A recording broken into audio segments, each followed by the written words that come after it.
வணக்கம், நான் Hema Subramanian. Welcome to home cooking Tamil. பொதுவாக பிரியாணினாலே நம்ம எல்லாருக்குமே ரொம்ப பிடிக்கும். இன்றைக்கி நம்ம பார்க்க போகிறது ரொம்ப ஸ்பெஷலான பிரியாணி, கொண்டக்கடலை தம் பிரியாணி. இது ரொம்ப அருமையாக இருக்கும். இது எப்படி செய்யறதுன்னு பார்க்கலாம்.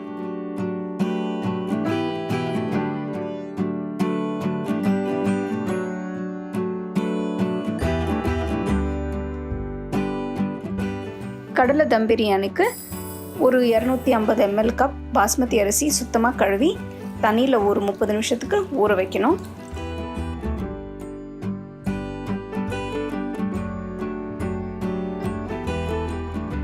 $200 கிராம் கொண்டக்கடலை ஒரு 8 மணி நேரம் தண்ணியில் ஊற வைக்கணும். கொண்டக்கடலை நல்லா ஊறிருக்கு.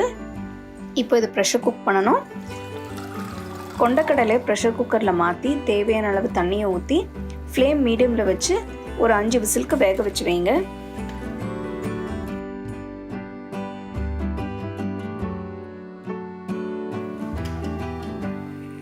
கடலை பிரமாதமாக வெந்திருக்கு. இதை எடுத்து தனியாக வச்சுருங்க. அடுத்தது தம் பிரியாணிக்கு கொஞ்சம் வெங்காயம் நல்ல பொன்னிறம் ஆற வரைக்கும் வதக்கி வச்சுக்கணும். இதுக்கு ஒரு பேனில் கொஞ்சமாக எண்ணெயை ஊற்றி ஒரு பெரிய வெங்காயம் மெலிசாக நறுக்கினது இதில் போட்டு பொன்னிறம் ஆற வரைக்கும் நல்லா வதக்கணும்.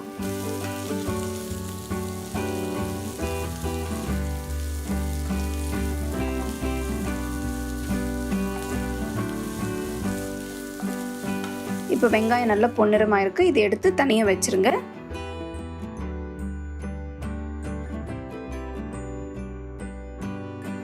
அதே பேனில் 2 டீஸ்பூன் எண்ணெயை ஊற்றி இதில் அரை டீஸ்பூன் காஷ்மீரி மிளகாய் தூள், 1/4 டீஸ்பூன் உப்பு, இது ரெண்டையும் சேர்த்து நல்லா மிக்ஸ் பண்ணணும்.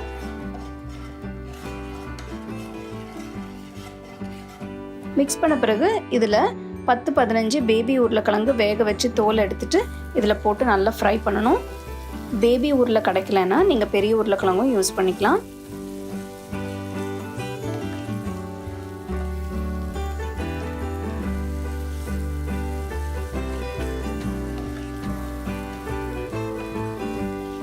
உருளைக்கிழங்கு 5 நிமிஷம் நல்லா ரோஸ்ட் பண்ண பிறகு எடுத்து வச்சிருங்க.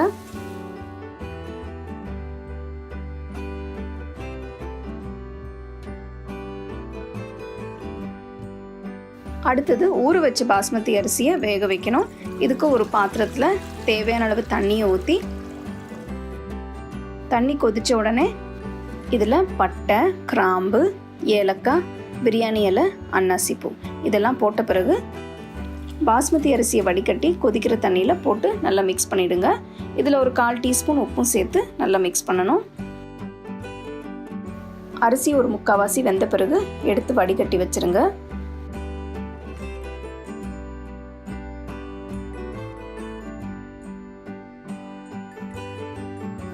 தம் பிரியாணி செய்யும்போது எப்போவுமே சாதம் 3/4 தான் வெந்திருக்கணும். ஏன்னா நம்ம தம் வைக்கிறதுனால அது முழுசாக வேக வைக்கக்கூடாது.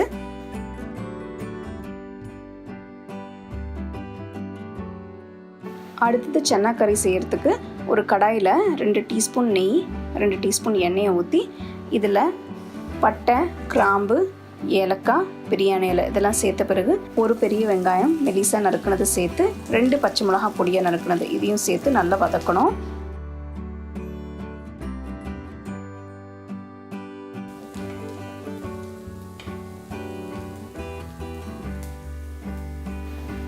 வெங்காயம் பொன்னிறமான பிறகு இதில் அரை டீஸ்பூன் இஞ்சி பூண்டு பேஸ்ட் போட்டு 2 நிமிஷம் நல்லா வதக்கிட்டு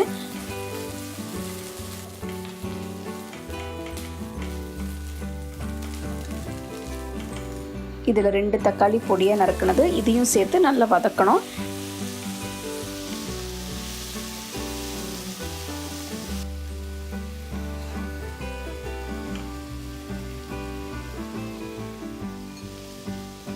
ரெண்டு நிமிஷம் வதக்கின பிறகு இதில் 1/4 டீஸ்பூன் மஞ்சத்தூள், 2 டீஸ்பூன் காஷ்மீரி மிளகாய் தூள், 1 டீஸ்பூன் ஜீரகத்தூள், 1 டீஸ்பூன் கரம் மசாலா தூள், 1 டீஸ்பூன் உப்பு இதெல்லாம் சேர்த்த பிறகு நல்லா வதக்கணும்.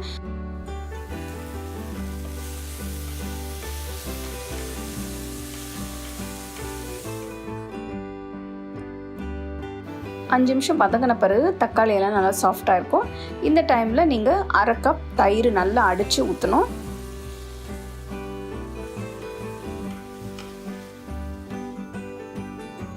தயிர் போட்ட பிறகு மசாலா நல்லா கொதிக்கணும். ஒரு 10 நிமிஷம் கழித்து பார்த்தோன்னா எண்ணெய்லாம் நல்லா பிரிஞ்சிருக்கு. இப்போ வேக வச்ச கொண்டக்கடலையை தண்ணியோடு சேர்த்து இதில் போட்டு நல்லா மிக்ஸ் பண்ணிவிட்டு ஒரு 5 நிமிஷம் கொதிக்க விடுங்க.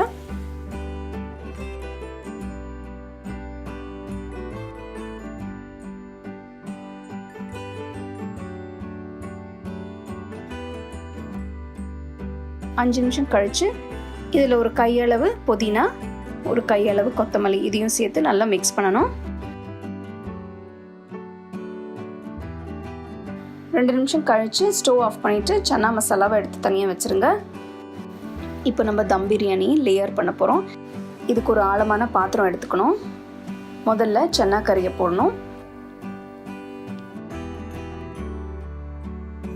நல்லா லெவல் பண்ணிக்கோங்க. அடுத்த லேயர் வேக வச்சு பாஸ்மதி அரிசி,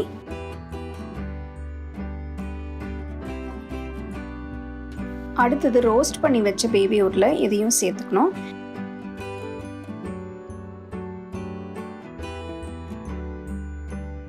இது மேலே கொஞ்சம் வறுத்து வச்ச வெங்காயமும் போட்டு இதுக்கு மேலே இன்னொரு லேயர் வேக வச்சு பாஸ்மதி அரிசி இதையும் போடணும். 2 டீஸ்பூன் நெய், இது மேலே கொஞ்சம் வறுத்த வெங்காயம், கொஞ்சம் புதினா இலை இதெல்லாம் போட்ட பிறகு பாத்திரத்தை நல்லா டைட்டாக மூடி சீல் பண்ணணும். நான் யூஸ் பண்ணுற பாத்திரத்துக்கு மூடி நல்லா டைட்டாக ஃபிட்டாக இருக்குது. உங்களுக்கு ஏதாவது கேப் இருந்ததுன்னா கொஞ்சம் சப்பாத்தி மாவு பிசைஞ்சோ இல்லைன்னா ஃபாயில் பேப்பர் வச்சோ அதை அப்படியே ஓரமாக சீல் பண்ணிடலாம். இப்போ ஃப்ளேம் லோவில் வச்சு பிரியாணியை ஒரு 15 நிமிஷம் தம்மில் வைக்கணும். 15 நிமிஷம் கழித்து பார்த்தோன்னா அருமையான கொண்டக்கடலை தம் பிரியாணி தயாராக இருக்குது. இப்போ நான் பிரியாணியை ஓரத்துலேருந்து எடுத்து மிக்ஸ் பண்ணுறேன். இப்படி செஞ்சிங்கன்னா உங்களுக்கு சாதம் உடையாமல் நல்லா வரும். அருமையான கொண்டக்கடலை தம் பிரியாணி சூடாக வெங்காய தயிர் பச்சடியோட தொட்டு சாப்பிடுங்க, ரொம்ப நல்லாயிருக்கும். ஸோ கண்டிப்பாக இந்த ரெசிபியை நீங்கள் வீட்டில் ட்ரை பண்ணி பாருங்கள். அருமையான கொண்டக்கடலை பிரியாணி எப்படி செய்கிறதுன்னு பார்த்தோம். பொதுவாக கொண்டக்கடலை வச்சு நம்ம சுண்டல் இல்லைன்னா சன்னா மசாலா கறி அந்த மாதிரி தான் செய்கிறது உண்டு.